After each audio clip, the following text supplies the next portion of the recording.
Now it's time for the Rob Johnson Sports Show, presented by the Legacy Maker Sports Network.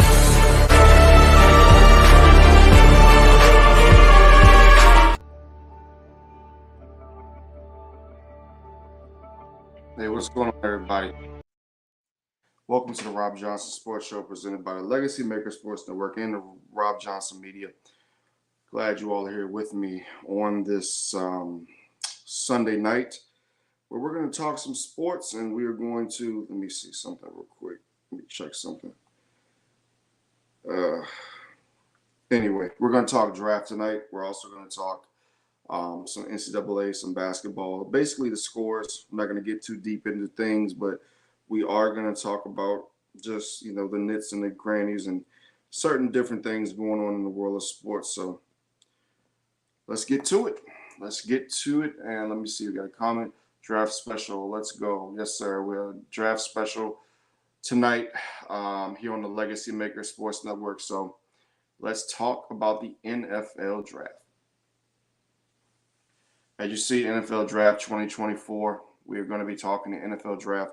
Some of these names may surprise you. This right here is just a draft, right? And there are things that are going to change. There are things that are going to be things going to be fluid over the next couple of months. So let's start with it. At number 1, we have Chicago Bears picking Caleb Williams, quarterback out of USC. At number 2, we have Commanders picking Joe Alt, offensive tackle, Notre Dame. I know some Commanders fans will say, why are you going offensive tackle? Well, from what I've seen, a lot of fans want to keep Sam Howell. So if you want to keep Sam Howell, then you're going to have to protect him. If Sam Howell is the quarterback that Commanders fans thinks that he is, then you're going to need some protection. So you're going to need Joe Alt, offensive tackle from Notre Dame. New England Patriots at number 3, I have them picking Jaden Daniels, quarterback, LSU. Why? Because Jaden Daniels is, I think, the quarterback that can go in and change life for the New England Patriots. So I'm giving it to Jaden Daniels going to the New England Patriots, number 3. Number 4, Marvin Harrison Jr. going to the Arizona Cardinals. I feel like he will change life for the Arizona Cardinals. I feel like he will go in there and give Kyler Murray that extra weapon that he needs, because Kyler Murray is a really good quarterback, and I think that at times he gets a bad rap. But if we look at what Kyler Murray did this past season, he's a really good quarterback, and he has the ability if you give him the right weapons. So you put him out there with Hollywood Brown, and you have Marvin Harrison Jr. out there on that turf out there in Arizona, good things will happen. Number 5, LA Chargers. I have them picking Quinton Mitchell, cornerback, Toledo. I know this is a little bit of a surprise, but if you've not seen Mitchell on tape, he is a physical corner. He's a corner that the Chargers need. The Chargers need something that's secondary, because their defense struggled a lot last year. They had trouble stopping the pass, etc. So they still have some pretty good defensive rushers when you have Mack and you have Bosa, etc. So you need to shore up that back end. Let me see. Best move for the Commanders. Don't get stuck into the quarterback talk. I agree, Darrell Owens. If you're the Washington Commanders, do not get stuck with the draft, with the quarterback talk. Go for the offensive lineman. Again, LA Chargers, Quinton Mitchell, cornerback, Toledo. Number 6, we have the New York Giants. I have them picking Rome Odunze, wide receiver out of Washington. The reason this is a good pick is because I know people want to get rid of Daniel Jones. I get it. However, this is what you got to understand. Daniel Jones is still under contract. He's going to be there. There are plenty of other capable quarterbacks in this draft going late. This from the 2nd, 3rd, 4th, 5th, 6th, 7th round, you're going to have quarterbacks that can come in and possibly be that next Brock Purdy. So the Giants can always, if they scout the right way, they can find themselves a quarterback. They can even play Tyrod Taylor again next year. Who knows? But if you bring in Rome Odunze, wide receiver from Washington, he will make a big difference for the New York Giants, as I believe if they have a healthier team, that Giants team could be very dangerous next year, even with Saquon Barkley leaving. So, yeah. Number 7, the Tennessee Titans. Folks, for me, for the Titans, this is a simple draft pick. And I'll be honest with you, if I could put this guy higher, I would. But Brock Bowers, tight end out of Georgia, He's the truth. He is what a tight end is supposed to be. He has speed. He can block. And if you look at what he did at Georgia, he always blocked. He was a very tough guy, very tough-nosed. He is one of the best tight ends I've seen. I'm not going to say – one of my favorite tight ends of all time is Shannon Sharp. So I'm not saying he has Shannon Sharp's speed, but what I'm saying is that he has the ability to be that next great tight end.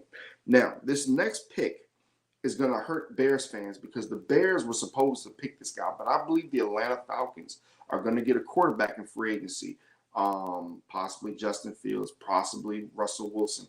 I think they'll get their quarterback through free agency. But this is a name that everyone needs to remember. I think this guy has the tenacity, the speed, and the nastiness that a guy like Micah Parsons doesn't have. Not saying Micah's not nasty on the field and can't get down, but this guy I feel like has what it takes to get down on the football field. I'm talking about Dallas Turner, edge rusher from the University of Alabama. I have Dallas Turner going to the Atlanta Falcons. The Falcons offense to me has all the weapons. You get that defense really together, the Falcons will be a problem. So I have them going. The Chicago Bears, even though they don't get Dallas Turner, they get Malik Neighbors, wide receiver out of LSU. I think that is critical. I believe if the Chicago Bears can get themselves that wide receiver, you put him with Moore, you have Caleb Williams come in, that is a 2-for-1. It's almost like the Texans last year when they were able to get C.J. Stroud, bringing some extra pieces. The Bears have the ability to be a great team. They cannot screw this up. Even the Chicago Bears cannot screw this up. I promise you. Number 10, Illumine Fasanu. I'm going to say it like that because I have to get the pronouncer, but basically the Fasanu, the offensive tackle from Penn State. The reason the Jets need to get an offensive lineman is, did you see what happened last year when Aaron Rodgers played? Did you see what happened to Zach Wilson? I don't care how good your quarterback is, and Aaron Rodgers is almost 40 years old. You have to protect your quarterback. So we talk about offensive lineman, fast new offensive tackle from Penn State.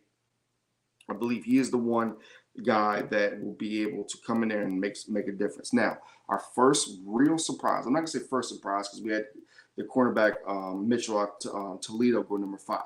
At number 11, Minnesota, Bo Nix. I know people are thinking, what about J.J. McCarthy? What about Michael Penix? We'll get to that.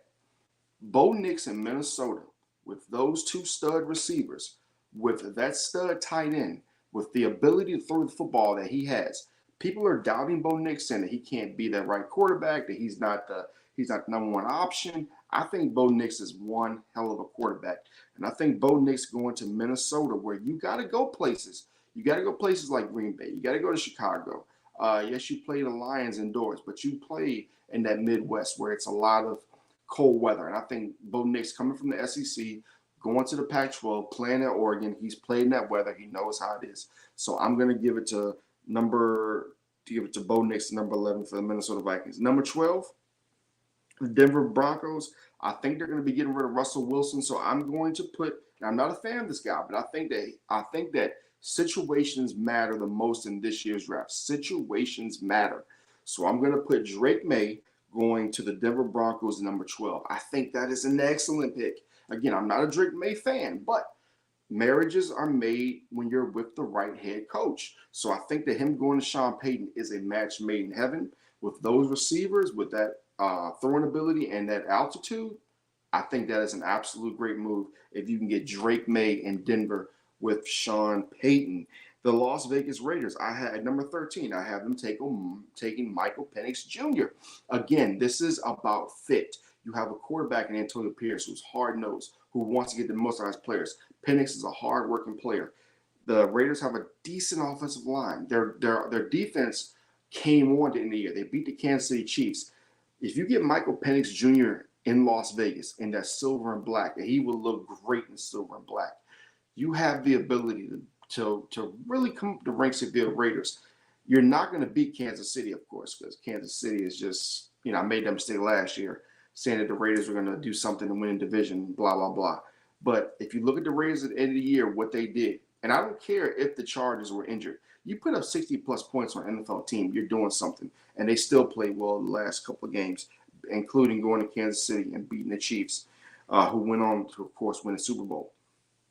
You go next to the New Orleans Saints. I have them picking J.C. Latham, offensive tackle from Alabama. You need to be able to protect your quarterback. If you want to keep Derek Carr upright, you need an offensive lineman, bottom line. Number 15, the Indianapolis Colts, Keon Coleman, wide receiver, FSU. This is a perfect pick. This pick right here will help Anthony Richardson with his progression.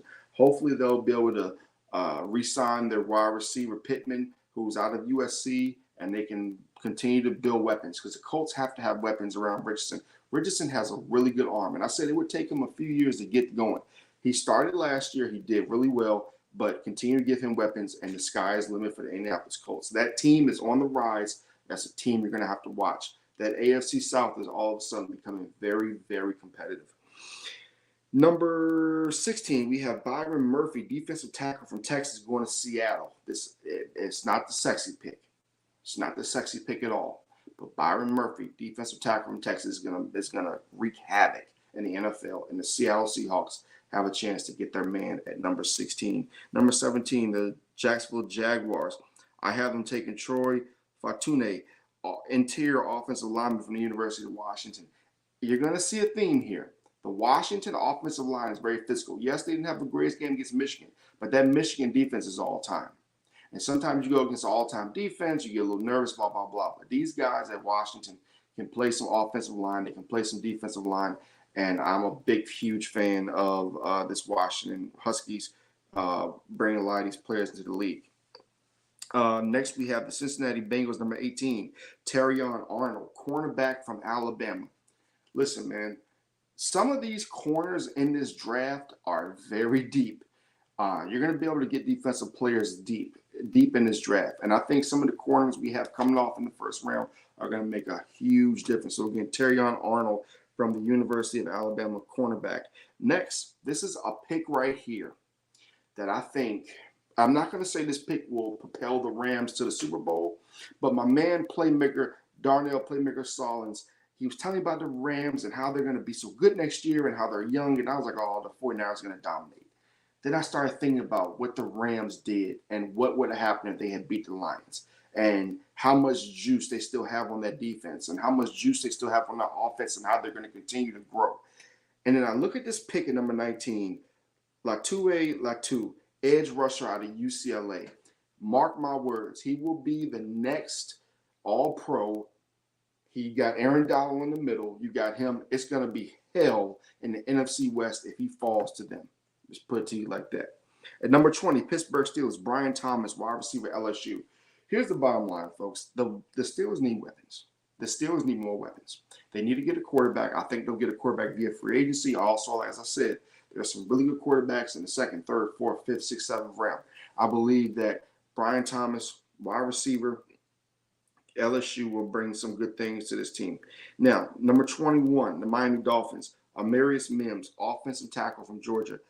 They need offensive line help. They got to protect Tua. If they don't protect Tua, they will never get to their goal. If Tua goes on to be a great quarterback, it won't matter because they'll never be able to protect him, just like they weren't able to protect Dan Marino back in the days, and you'll just have a guy with a lot of stats and no championships. So they need to be able to protect Tua, especially with some of the injuries he had in the past. This is for my Philly fans out there. Number 22, Philadelphia. I have them picking Cooper DeJean, cornerback out of Iowa. I know there's a lot of talk about him being the first white cornerback since Jason Sehorn, blah, blah, blah, blah, blah. It ain't about that. It ain't about what your color is. It doesn't matter how tall you are. It does matter how tall you are sometimes. But what this young man has, he has speed. He has athleticism. He is the truth. And I think a guy like this is what they will need in Philly to bring that physicality back. Now, I think that he could start out as a nickel because I know they probably will bring Slay back. I don't know if they're bringing Bradbury back or not. But he can start off in a slot, and then he can go out and be your 1 or 2 corner. But I think this guy is going to be very underrated. I think there's going to be a lot of conversations about a lot of dumb stuff. And the reason I mention it is, like I said, I think there's going to be a lot of conversations about a lot of dumb stuff that means absolutely nothing when it comes to him playing the cornerback position. So I think that he is the man for the Philadelphia Eagles at number 22. At number 23, I have the Texans taking Cameron Kitchens, safety out of University of Miami. He is physical. He can play the ball. He can play the run. He can do anything he wants. the Texans need that physical safety, and I think that he will be the man for them at number 23. At 24, I have the Dallas Cowboys taking Talise Fonge, offensive tackle from Oregon State. Very physical, about 6'6", 6'7", something like that, and over 320 pounds. Very physical offensive lineman. I think that's something Dallas will need, especially as some of their linemen start to get older. Guys like, you know, Tyron Smith, people like that. Their line is starting to get a little and older in the tooth.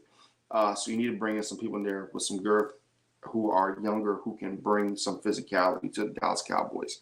At number 25, Green Bay Packers, I have them taking Tyler Nubin, safety out of Minnesota. People say, Tyler Nubin? Why would the Packers take Tyler Nubin, safety out of Minnesota? Trust me, Tyler Nubin can play some damn good football. And in Green Bay, they will love him right away.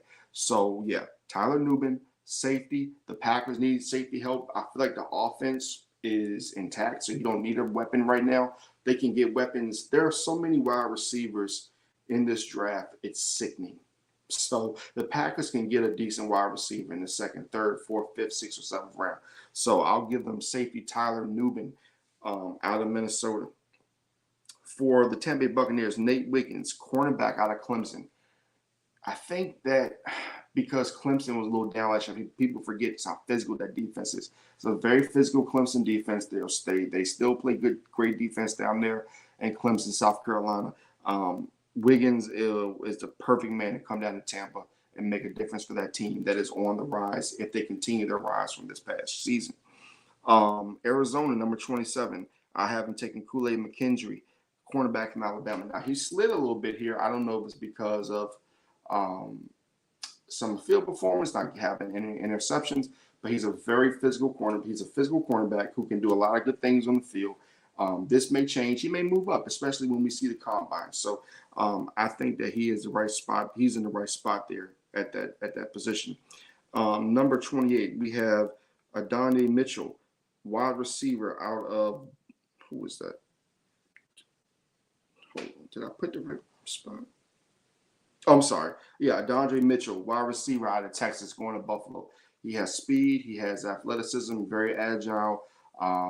Catch the football at any radius you want. Has to work on, continue to work on his hands, but he can catch the deep ball, and I think that's important for Josh Allen, who needs. At number 29, Detroit, we have Emis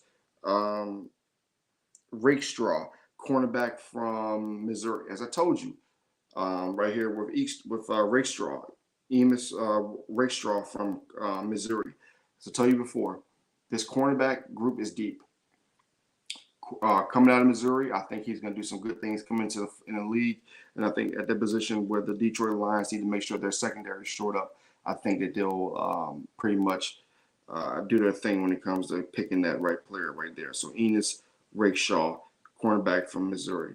Next, we have Baltimore. Braylon Trice. I love this pick. If the Baltimore Ravens can somehow land Braylon Trice, edge rusher out of Washington, I think that would be absolutely huge. He's a good player. He can disrupt, and going to Baltimore, he will do great things. Next, we have San Francisco. Graham Barton, offensive tackle from Duke. Watch this young man. He's out of Duke. Duke's been playing better football. He's an offensive tackle. I think that it will really help the 49ers shore up their offensive line as they get older, and they're going to cost some money down the stretch. So you get some draft picks in here and get your line together. Kansas City Chiefs, I have them taking Leonard Taylor III, defensive lineman out of Miami. The rich just keep on getting richer. Chris Jones, we don't know what's going to happen. Is he going to want to go into free agent, make more money, etc.? Even if he does, you bring this offensive lineman. He can tutor him. He can be the next great offensive lineman next great defensive lineman for the Kansas City Chiefs. So everything the Kansas City Chiefs are doing right now, folks, I mean, what can you really say? They're one of the best teams out there. And in my opinion, are you really going to stop them? How are you going to stop them? So it is what it is, folks. It is what it is. All right, let's go to our next topic. Let's talk some NBA, as we're going to talk about just some scores. We're not going to go through everything. We're going to go through some scores. We're going to talk about how – I'm not going to really talk too much. Like I said, let's go through the scores. uh, tell you guys what happened this weekend. So let's go over the NBA scores from over the weekend as I bring you guys back and hear me. So let's go to the scores for Saturday. So on Saturday night, we had, let me make sure I didn't have anybody here. Okay. Saturday night, we had the Pistons lose to the Orlando Magic 112 to 109. We had the Knicks go down to the Celtics 116-102. Jaylen Brown goes for 30 points, 8 rebounds, 3 assists. Huge. The Minnesota Timberwolves destroy the Brooklyn Nets 101-86. And that was your scores for the NBA. Let's go to today, which is Sunday. The Lakers lost to the Phoenix Suns 123-113. LeBron 28 points, 12 rebounds, 7 assists. Another near triple double for the near 40-year-old, but it didn't matter. The Chicago Bulls go in and upset the New Orleans Pelicans on the road 114-106 as the Chicago Bulls continue to try to get into that playoff positioning. They are now, well, there's still a lot of games behind the Orlando Magic. They're still 5 games behind. They're 4.5 games behind Miami Heat, but they are still in the play-in as they are 2 games up on Atlanta, and they are 5 games ahead up on the Brooklyn Nets. So it looks like if the Bulls can continue this, they will be in the play-in. Sacramento Kings and LA Clippers are tight right now, 50-44 Kings. It's 2 minutes to go in the second quarter. The Milwaukee Bucks destroyed the Philadelphia 76ers 119-98. The Pacers destroyed the Dallas Mavericks 133-111. Let's see here. The Cavs beat the Wizards on the road 114-105. And the Denver Nuggets beat the Golden State Warriors 119-103. Atlanta Hawks beat the Orlando Magic 109-92 without Trae Young. Trae Young will be out for 4 weeks with a hand injury. Let me see. Did Trae Young even play? No, he didn't. He's out. He's hurt. So that's a bad loss for them. The Utah Jazz defeat the San Antonio Spurs 120-109. So basically, we're coming down the stretch here. A lot of NBA is going to be happening here soon. Baseball is going to be happening soon. We got some UFL coming up. We got women's football. It's springtime. A lot of stuff is going on. But as far as the NBA goes, I just think that right now you look at the league and you look at teams like the Lakers, you look at teams like Oklahoma City, we could see them in the collision course. In the East right now, the Boston Celtics is running away with things. But I really think that Milwaukee's getting there. Even though the Sixers didn't have Embiid today, I'll say this, that defense is getting better. Their defense is getting better, and I think they're starting to be more locked in with Doc Rivers. So Milwaukee is one of those teams you're going to have to watch because I just think that, like I said, they didn't have Embiid today for the Sixers, but that defense for Milwaukee is starting to lock in even more, and I think they're starting to show what they can do. So we'll see how it goes. Next topic. I want to address this real quick, folks. I want to address this man, Stephen A. Smith. All right, so let me, full disclosure. I have been a Stephen A. Smith critic. I've made fun of him with some of my entertainment, Robb Johnson Entertainment. That's my entertainment channel. This is my serious channel. But I've had a lot of fun with Stephen A., laughing, doing voiceovers, etc. But let me get serious for a second, folks. Stephen A. Smith is a graduate of an HBCU, Winston-Salem State University. He was on the newspaper grind, the radio grind for a long time. Him and guys like Skip Bayless. I think that sometimes I think sometimes that with social media these days, these things come so easy for people that everybody thinks, I'm a journalist. Well, not everybody's a journalist. And I've had a conversation with somebody earlier today about this. And not that I don't respect social media, but what I'm saying, folks, is that I feel like when people spit in the face of those who've gone to college and have done it, and have had to go through the hard classes and this and that to become a journalist, well, it's kind of a slap in the face in a sense. And I'm saying a slap in the face in this sense. When you criticize somebody because you don't like what they say, there is a code of ethics when it comes to this journalism stuff. There's a code of ethics. There is a certain way you have to do things. Social media, we can run wild, you can do certain things, and it's fine. But Stephen A. Smith is old school. He's an old school journalist. He's been through the struggle. And as a person like myself who has seen and is still in the newspaper industry, knowing how hard it is, knowing that you're grinding, you're putting out really good work, and the pay isn't the greatest, but you're still trying to grind and do the best, and hopefully somebody recognizes you. Stephen A. Smith was recognized by ESPN early. ESPN saw how good Stephen A. was. So they hired him. He failed a few times and he made it big. He's making over $10 million a year, which is remarkable. That's remarkable. And so I got to give Stephen A. Smith some respect. Now, does he have outrageous takes? Yes. Does he go a little overboard sometimes? Yes. But folks, we're in the entertainment industry. All of this is entertainment, from football to basketball to baseball to wrestling to whatever you watch. It's entertainment. A lot of people are just out here entertaining you so they can make a profit. Everything in this world is about a profit. So I get it. Like I said, I make fun of Stephen A. I may say, what the hell is Stephen A. talking about? But some of you all take it way too far. You want to fight people. You want to get on social media and make threats. When you start getting to that point, you got issues. And I look at the Pelicans, for example, when they put up that stuff with Stephen A. talking about, oh, he averaged this many points a game, he did that. The Pelicans have lost 2 straight games since they did that. No, I'm sorry. I think, either 2 or 3 straight games. Tonight they lost to my sorry Bulls. And yes, my Bulls are sorry. I'm sorry. They're not that good. My Bulls are not that good. It is what it is. But focus on you, New Orleans Pelicans. I think that's what this full-fledged conversation comes to. If you're the New Orleans Pelicans, worry about you. Is it a fact that Zion Williamson has an eating problem? Maybe it does. I don't know. I'm not going to judge the man. But what I will say is that there have been rumblings for a reason. Take care of in-house, New Orleans Pelicans. You guys have not won a championship. You've never won a championship. Have you guys even ever been to the Western Conference Finals? Worry about getting to the Western Conference Finals. You're the 5th seed right now. The Mavericks lost, so you'll remain the 5th seed. You're like, 5 games behind the Nuggets? Can we trust you in the playoffs? New Orleans Pelicans, worry about yourself. Worry about getting into the playoffs. Don't worry about Stephen A. Smith. He's a journalist. That's his job. And honestly, Stephen A. used to be heavy himself. So maybe he's trying to help Zion. Maybe from a distance, he's trying to say, hey, Zion, listen, man, I don't want your blood sugar to get too high. I don't want your your high blood pressure to get too high because I'm looking out for you. Maybe he's just looking out for the young man.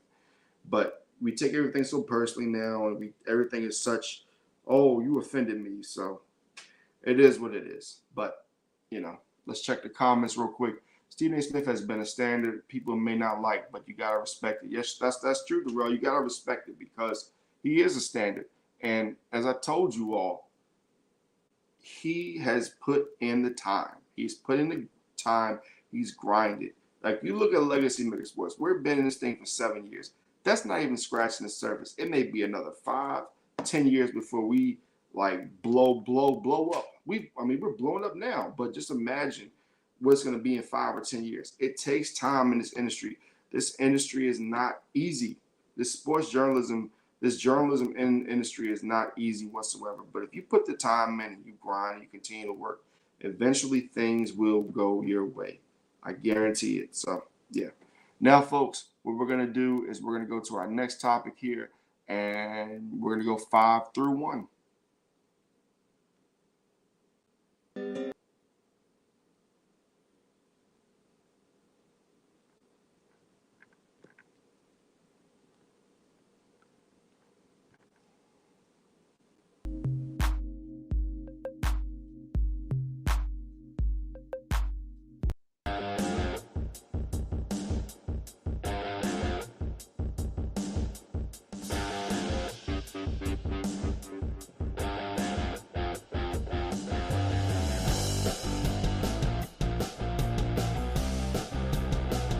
Okay,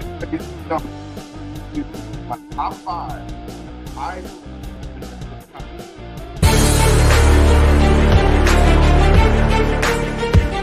know why that was. Anyway, those for our top 25. Number 5, Travis Hunter, Colorado. Number 4, Carson Beck, quarterback, Georgia. Number 3, quarterback, Alabama. Number 2, quarterback, Lama. Really good quarterback. Dave's me better Archman. Number 1, Quinn Ewers, quarterback, University of Texas.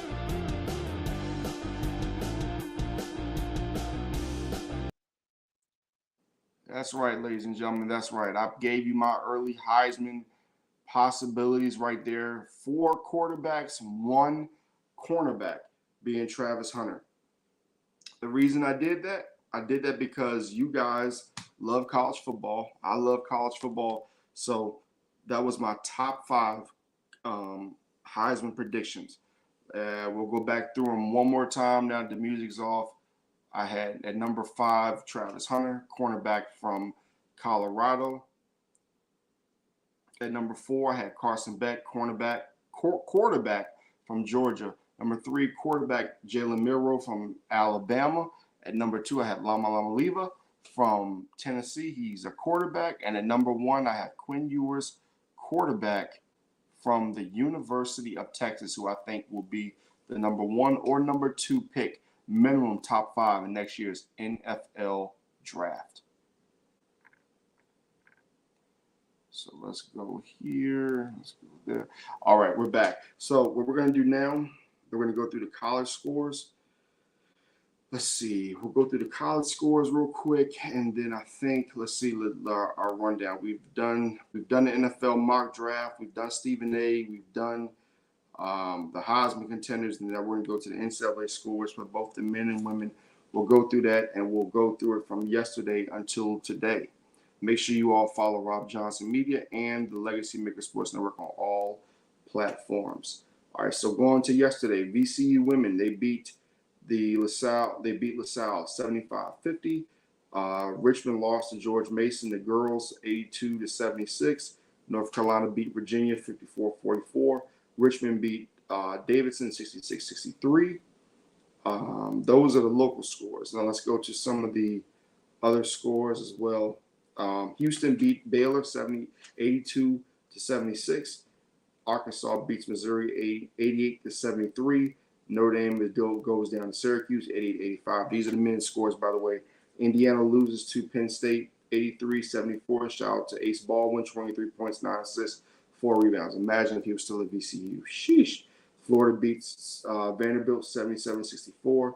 Wake Forest upsets Duke 83-79. Kansas State upsets BYU 84-74. Arizona beats Washington 90-75. Rice defeated East Carolina 70-52. I'll just go through some of the more ranked games. Iowa State beat Washington 74-64. Illinois beat Iowa 95-85. These are the Saturday scores. Some A-10 action. St. Bonaventure beat Massachusetts 75-67. St. Louis beat Washington 96-91. South Carolina beat Ole Miss 72-59 on the men's side again. Texas Tech goes down to UCF 75-61. Miami gets a get back. Well, no, they don't get any get back. They lose to Georgia Tech 80-76. Oklahoma defeats Oklahoma State 80-82. Kentucky absolutely destroys Alabama 117-95. Jesus Christ. Let's see here. Kansas beat Texas by a large margin, 86-67. UNLV upsets Colorado State 66-60. Number 22 ranked Colorado State. Connecticut beats Villanova 78-54. Tennessee beats down Texas A&M 86-51. Let's go through some more. USC defeated UCLA 62-56. St. Mary's defeated San Diego 88-62. And San Diego defeated Fresno State 73-41. Some of the ranked teams on the women's side, it looks like we didn't have any women lose. Washington lost. West Virginia lost to Baylor 66 to 65. 24th ranked Baylor and 22 ranked West Virginia. These are the women, by the way. Princeton lost to Columbia 67-65. Oklahoma crushed Oklahoma State 91-56. Let's see what else we have from the women's side.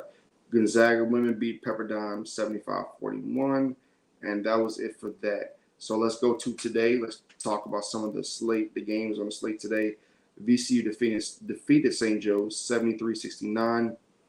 Let's continue with the men's side, and then we'll go to the women. Let's see. Do we have any upsets? I don't think we had any. Well, no, we did. We had St. John's defeat Creighton 80-66. So St. John's takes down Creighton. St. John's is now 16-12 in the Big East, so they're a little bit on the bubble, but we'll see how it goes. Ohio State beat Michigan 60-57, and that was it for the men's side as far as major upsets. LSU went in Tennessee on the women's side and beat Tennessee 75-60. Notre Dame beat Boston College 79-55. Virginia upsets the Lady Cavaliers at 13-13, upset Louisville. Wow, 73-68. That's wild. Caitlin Clark records a triple-double, 24 points, 15 rebounds, 10 assists as Iowa gets their get back against Illinois, beating them 101-85 after the loss earlier this week. Syracuse beat Pittsburgh 63-53. Kansas upset number 10 Kansas State 58-55 on the women's side. North Carolina loses to Virginia Tech 74-62. Ohio State beats down Maryland 79-66. South Carolina destroys Kentucky 103-55. South Carolina continues to win. They are now 27-0 on the season. Washington upsets number 9 Oregon State 61-51. Let's see what else we have here. Utah defeats number 7 USC on the road, despite Juju Watkins having 30 points. Just a huge game from Utah. They go in there and they beat the USC Lady Trojans in a huge upset. Stanford defeated Arizona State 81-67. Let's see, we had more ranked games. Duke defeated number 6 NC State 69-58.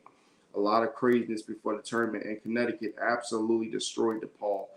Old school Connecticut style, 104-67. So everybody, basically that was it for tonight. We talked NFL draft. I'm going to have probably one more mock draft before we have our real draft for the Legacy Maker Sports Network. And I'll have some more content for you guys. Basically, tomorrow night, we will have a Raw review here on the Rob Johnson Sports Show, episode 41. So, again, there will be a episode tomorrow night, episode 41, where we talk about Raw, what happened. We're not going to really talk about Elimination Chamber too much, but tomorrow night should start laying the groundwork for what's going to happen at WrestleMania. So basically, we will see you all tomorrow night. And, for the Rob Johnson Sports Show and the Legacy Maker Sports Network and Rob Johnson Media, thanks for watching.